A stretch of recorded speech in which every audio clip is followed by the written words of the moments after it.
یہ علم کی گہرائی ہے. کس کی؟ اور عبداللہ ابن عباس کی اور عبداللہ ابن مسعود کے بارے میں فرمایا کہ عبداللہ ابن مسعود میری امت کو جو بھی کہے گا میری امت اس پہ راضی ہوگی، وہ عمل کرے گی، تو میں محمد بھی اسی بات پہ ہی راضی ہوں جس پہ عبداللہ بن مسعود میری امت کو عمل کرائے گا. تو یہ ہستیاں فرمایا یہ میرے صحابہ یہ کیا ہیں؟ یہ ہدایت کے چمکتے ہوئے چراغ ہیں. اب پیغمبر کو بھی پتا تھا، صحابہ کو بھی پتا تھا، ذمہ داری بہت ہے. اسی لیے عمر فاروق رضی اللہ تعالیٰ عنہ چند منٹ ہے آپ میرے سامنے، میں پورا مضمون چند منٹوں میں لپیٹ کے سمیٹ کے آپ کی خدمت میں پیش کرنا چاہتا ہوں. حضرات محترم، حضرت عمر فاروق نے 17 ہجری میں کوفہ شہر آباد کیا. کیا کیا؟ کب آباد کیا؟ 17 ہجری میں. 17 ہجری میں نیا شہر آباد کرنے کا حکم دیا، نام رکھا کوفہ. مدینے سے عبداللہ ابن مسعود کو حکم دیا کہ تم جا کے اس کوفہ نئے شہر کی جو علمی خدمات ہیں ان کی سربراہی میں عمر فاروق امیر المومنین عبداللہ ابن مسعود کے سپرد کرتا ہوں. عبداللہ ابن مسعود آ گئے کوفہ. پھر مدینہ المنورہ سے حضور کے وہ صحابہ جن کو احادیث کا ذخیرہ زبانی یاد تھا مدینہ سے اٹھے کوفے میں گئے. اتنی تعداد میں صحابہ کوفے آباد ہو گئے کہ تاریخ میں یہ جملہ موجود ہے کہ مدینہ کو یہ عظمت حاصل ہے کہ وہ مابت وحی بنا، اور کوفے کو یہ عظمت حاصل ہے کہ وہ صحابہ کی اماجگاہ بنا، کہ وہی اتری مدینہ میں اور اس کے اثرات صحابہ اکرام لے کے کہاں پہ گئے؟ کوفے کے اندر گئے. حضرت عثمان غنی ذو النورین کا جب دور آیا تو حضرت عثمان غنی ذو النورین کے دور میں عہد عثمانی میں اتنے محدث پیدا ہوئے کوفے میں. جب وہ گنے گئے تو عثمان غنی کے زمانے میں کوفے کے اندر 4000 محدثین تھے. ایک محدث ہمارے دور میں ہو نا، شیخ عبدالحق محدث دہلوی، پورا زمانہ روشن کیا کہ نہیں کیا؟ کوفے کے اندر صحابہ، پھر وہ بھی صحابہ 4000 محدثین صحابہ مدینے سے کوفے میں منتقل ہوئے. اور 4000 صحابہ محدثین میں سے 70 وہ تھے جو بدری صحابہ تھے. صحابہ میں بدری صحابہ کا بڑا مقام ہے. کوفے کے اندر عمر فاروق نے 17 ہجری کو کوفہ شہر آباد کیا. عبداللہ ابن مسعود کی ڈیوٹی لگائی. حضرت عبداللہ ابن مسعود سرکاری طور پر تعلیمی نظم و نسق کے لیے عبداللہ ابن مسعود کو انچارج بنایا گیا. حتیٰ کہ عثمان غنی کے زمانے میں ایک کوفے کے اندر 4000 محدثین تھے جن میں 70 جو وہ صحابہ اکرام تھے جو بدری صحابہ تھے. حتیٰ کہ جب مولا علی المرتضیٰ کا دور آیا، حضرت مولا علی المرتضیٰ کوفے کے اندر جب داخل ہوئے، آپ نے کوفے کی فضا کو دیکھا، کوفے کے ماحول کو دیکھا. مولا علی المرتضیٰ کی زبان پہ ایک جملہ تھا، آپ نے فرمایا، وہ جملہ تاریخ میں لکھا ہوا ہے، فرمایا اللہ عبداللہ ابن مسعود کا بھلا کرے، انہوں نے اس بستی کو حضور نبی کریم کے دین کے علم سے معمور کر دیا ہے. پھر جناب ان صحابہ کرام کے ساتھ ایک ہستی وہ تھی جن کا نام تھا حضرت سعید ابن جبیر. حضرت سعید ابن جبیر وہ ہیں عبداللہ ابن عباس کے شاگرد تھے. سعید ابن جبیر وہ ہیں کہ عبداللہ ابن عباس نے اکثر کہا کہ میرے پاس جو بھی تھا میں نے سعید ابن جبیر کو دے دیا. حضرت سعید ابن جبیر اور کوفے والے عبداللہ ابن عباس سے جب کوئی مسئلہ پوچھنے آتے مدینے میں تو آپ فرماتے کیا ادھر سعید ابن جبیر نہیں ہے؟ میرے پاس جو آئے ہو. عبداللہ ابن عباس کہتے کہ سعید ابن جبیر ادھر تمہارے پاس نہیں تھا، اس کے ہوتے ہوئے مسئلہ مجھ سے پوچھنے کی ضرورت نہیں ہے تمہارے پاس سعید ابن جبیر جو موجود ہے، یہ سعید ابن جبیر بھی کوفہ میں، اور اس کے بعد امام شابی، ان کے بارے میں عبداللہ ابن عمر فرماتے ہیں امام شابی کو اتنی حدیثیں یاد تھیں اور غزوات کے حوالے سے جو حدیثیں تھیں وہ اتنی ازبر تھیں کہ عبداللہ ابن عمر فرماتے ہیں کہ میں خود حضور کے ساتھ غزوات میں شریک ہوا لیکن مجھے کئی غزوے یاد نہیں ہیں، لیکن یہ جو ہے نا امام شابی ان کو سارے غزوات مجھ سے بھی زیادہ یاد ہے۔ حضرت ابو سعید خدری کون ہے؟ جو ام المومنین سیدہ عائشہ صدیقہ سے انہوں نے علم حاصل کیا، حدیثیں لی ان سے، اور اسی طرح ابراہیم نخی نے حضرت عائشہ صدیقہ، عبداللہ ابن مسعود، مولا علی، عبداللہ ابن عمر، ان سے جو ہے وہ دین حاصل کیا۔ ابو عمران کہتے ہیں کہ جب یہ 95 ہجری میں حضرت ابراہیم نخی فوت ہوئے نا، ابراہیم نخی جب فوت ہوئے نا 95 ہجری میں، تو ابو عمران کہتے ہیں کہ میں نے حسن بصری سے کہا کہ آج تم نے فقہ کا جو بہت بڑا ماہر تھا اس کو آج دفن کر دیا ہے۔ تو انہوں نے کہا کن کن سے بڑا؟ تو فرماتے ہیں اہل بصرہ سے بھی بڑا، کوفہ والوں سے بھی بڑا، اہل شام سے بھی بڑا، حجاز مقدس والوں سے بھی بڑا، یہ ابراہیم نخی تھے۔ یہ ابراہیم نخی بھی کوفے میں۔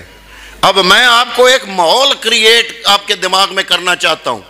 ابراہیم نخی بھی کوفے میں، سعید ابن جبیر بھی کوفے میں، عبداللہ ابن عباس کے شاگرد سعید ابن جبیر اور یہ حضرت عبداللہ ابن مسعود یہ بھی کوفے میں، اور یہ ماحول اتنا زبردست تھا کہ عین جب 80 ہجری ہوئی تو کوفے میں وہ بچہ پیدا ہوا، یہ شبان ہے نا مہینہ جو چل رہا ہے، اس کی 3 تاریخ کو اس بچے کا وصال تھا۔ میں نے یہ عنوان اس لیے چھیڑا، وہ میں نے ماحول آپ کے سامنے رکھا جس ماحول میں یہ بچہ پیدا ہوا۔ کوفے میں ابتدائی تعلیم گھر سے حاصل کی، پھر ذرا بڑے ہوئے، ابھی ان کی عمر 12 سال تھی۔ کوفے والوں نے نکارے بجائے کہ حضرت علقمہ آ رہے ہیں، بڑے کبار سے تابعی ہیں، کبار تابعی تھے حضرت علقمہ اور حضرت حسن بصری اور حضرت عبداللہ ابن مسعود، عائشہ صدیقہ، ان سے پڑھنے کا ان کو موقع ملا، اور یہ کبار تابعین میں سے تھے حضرت علقمہ۔ ان کے بارے میں لوگ اکٹھے ہو گئے، یہ دور وہ تھا کہ حضور تو چلے گئے نا، تو صحابہ کبار صحابہ بھی بڑے بڑے جو ہے وہ انتقال کر گئے، تو چند ایک صحابہ اور تابعین تھے، تو جب ان صحابہ میں سے یا تابعین کبار میں سے کوئی بندہ کہیں جاتا تو لوگ اکٹھے ہو کے ان کا استقبال کرتے اور بڑا دیکھتے ان کو شوق سے کہ یہ وہ ہیں جنہوں نے عائشہ صدیقہ سے پڑھا، یہ وہ ہیں جنہوں نے عبداللہ بن عباس سے پڑھا۔ تو جب یہ کوفے پہنچے علقمہ تو مجمع اکٹھا ہو گیا، لوگ آ کے زیارت کرنے لگے، کئی سوال پوچھنے لگے، 12 سالہ بچہ بھی کھڑا ہو گیا۔ اب یہ بات جو سوال 12 سالہ بچے نے کیا، یہ سمجھانے کے لیے مجھے آپ کو تھوڑی سی محنت کر کے 2 منٹ میں ایک بات سمجھانی پڑے گی کہ عربی میں جب کوئی اسم استعمال ہوتا ہے تو اس اسم کو مذکر کہا جاتا ہے جتنے تک اس اسم کے ساتھ مؤنث کی علامت نہ ہو۔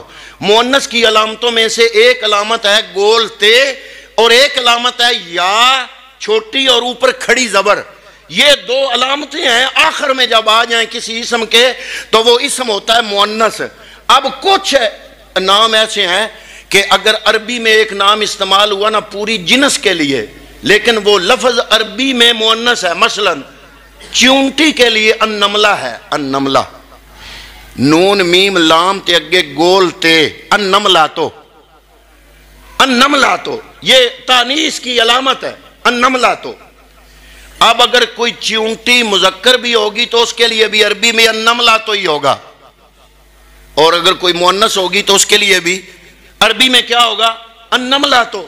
اسی طرح ایک مثال ہے کہ کبوتر کے لیے الحمامہ ہے، میم الما میم آگے گول تے، الحمامہ۔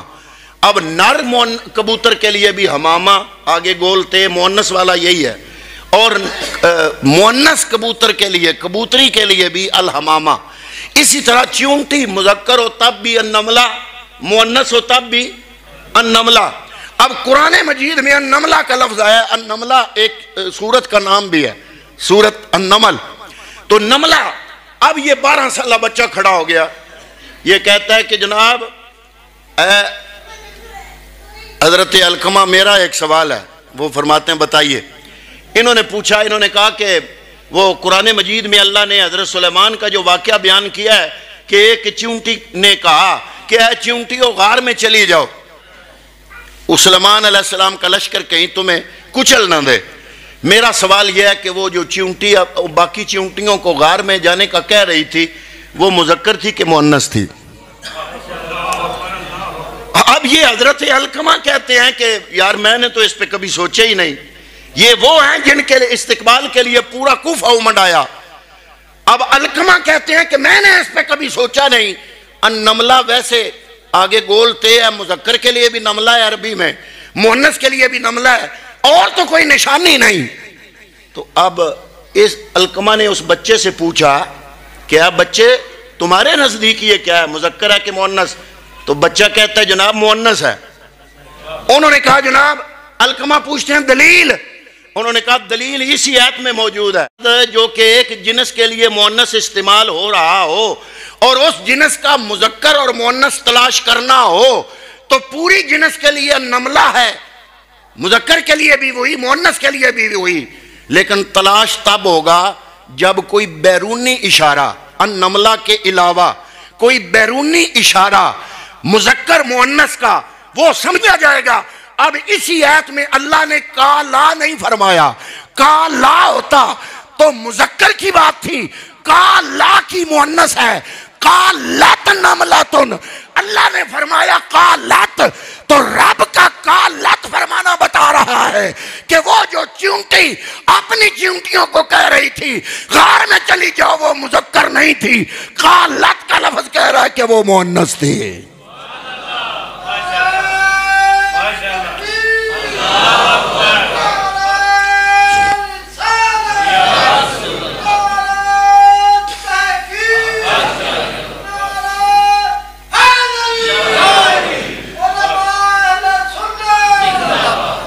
صدیاں پہلے میں نے کوفے کا ماحول آپ کے ذہنوں میں پیدا کر دیا. آپ کو سمجھ آ گئی کہ عبداللہ ابن مسعود وہاں تھے, علقمہ وہاں تھے, عبداللہ بن عباس وہاں تھے. 4000 محدثین صحابہ کرام جن میں 70 صحابہ کرام بدری صحابہ تھے وہ کوفے میں تھے. اور یہ بچہ پیدا ہوا. علقمہ نے پوچھا اس 12 سالہ بچے سے کہ بیٹا تمہارا نام کیا ہے؟ تو اس بچے کا وصال ہے اس مہینے کی 3 تاریخ کو. تو بچے نے کہا میرا نام نعمان بن ثابت ہے, مجھے دنیا ابو حنیفہ کے نام سے یاد کرتی ہے. تو ایسے ماحول میں امام ابو حنیفہ فرماتے ہیں خود, میں نے جن اساتذہ سے علم حاصل کیا ان کی تعداد 4000 ہے. مدینے میں گیا, مکے میں گیا, کوفے کے اندر جتنے محدثین تھے ان سے پڑھا, 4000 کے قریب. اور پھر کچھ لوگ شاید یہ سمجھتے ہوں کہ فقہ حنفی امام ابو حنیفہ کی ذاتی رائے ہے. نہیں, امام ابو حنیفہ نے ایک بورڈ تشکیل دیا ہوا تھا جس میں اس زمانے کے کبار محدثین, ان میں مفسرین, ان میں علم لغت والے, عربی کے ماہر, یہ آپ کے ان شاگردوں میں تھے. جب کوئی مسئلہ پیش آتا تو آپ پہلے شاگرد پہ پیش کرتے, پھر دوسرے پہ پیش کرتے, پھر تیسرے پہ. 40 علماء جو وقت کے جید علماء تھے ان پر پیش کرتے. یہ تاریخ میں لکھا ہے کہ ایک ایک جزی پر, ایک ایک مسئلے پر 3 دن یہ علماء بحث کرتے. جب فائنل ہوتا تو پھر امام ابو حنیفہ کہتے کہ اس کو لکھ لو. جب لکھا جاتا ایک ایک مسئلہ اس طرح لکھنے کے بعد جو کتاب مرتب ہوئی اس کو فقہ حنفی کہتے ہیں. لوگوں نے سمجھا فقہ حنفی خالہ جی دا گھر ہے. فقہ حنفی 40 علماء کا بورڈ. بلکہ وہاں پہ ایک تابعی نے پوچھا کسی اور سے کہ امام ابو حنیفہ جو مسئلہ بتاتا ہے اس میں کوئی شک ہے؟ وہ کہتا ہے یار شک کیسے ہو سکتا ہے, اس کے بورڈ میں علم لغت کے ماہر, علم حدیث کے ماہر, حافظ الحدیث, محدثین اس کے بورڈ میں, مفسرین اس کے بورڈ میں, پھر آپ نے تصوراتی اور تخیلاتی طور پر ایک مسئلہ ذہن میں سوچا کہ اگر نماز میں یوں ہو جائے، نماز میں فلاں جگہ غلطی لگ جائے، فلاں جگہ غلطی لگ جائے، نکاح میں یوں ہو جائے، تصوراتی تخیلاتی سوال سوچے. وہ سوال ان بورڈ کے سامنے پیش کیے، 3 دن بحث ہوئی ایک مسئلے پہ. جو حل نکلا وہ حل انہوں نے کتاب میں لکھنے کا حکم دیا. ایسے جزیات جو ذہن کی پیداوار تھے کہ یہ سوال پیدا ہو سکتے تھے 13 صدیاں پہلے جو آپ نے سوچے، آج 15ویں صدی میں ہمیں وہ مسائل پیش آتے ہیں. مثلا 13 صدیاں پہلے انہوں نے سوچا کہ بندہ فضا میں ہو تو نماز کا وقت ہو جائے تو کیسے پڑھے. انہوں نے سوچا، اس زمانے میں ہوائی جہاز نہیں تھے لیکن آج ہیں. انہوں نے سوچا، اس کا حل پیش کیا. آج وہ حل ہمیں نظر آ رہا ہے. جو تصورات تخیلات سوچ کے انہوں نے مسائل حل کا حل نکالا، نام لے رہا ہوں آپ سوچنا. ایک شخص 40 علماء کا بورڈ، اور جو جزیات مرتب کی ان کی تعداد 12,70,000. کتنے؟ 12,70,000 مسائل تصوراتی تخیل میں سوچ کے ان کا حل قرآن اور حدیث سے ان علماء کے بورڈ سے 3 دن ایک مسئلے پہ بحث کرنے کے بعد وہ نوٹ کروائے. اس سارے مجموعے کا نام کیا ہے؟ فقہ. اللہ تعالیٰ ان پہ کروڑ رحمتیں فرمائے. وما علیہ الا البلاغ.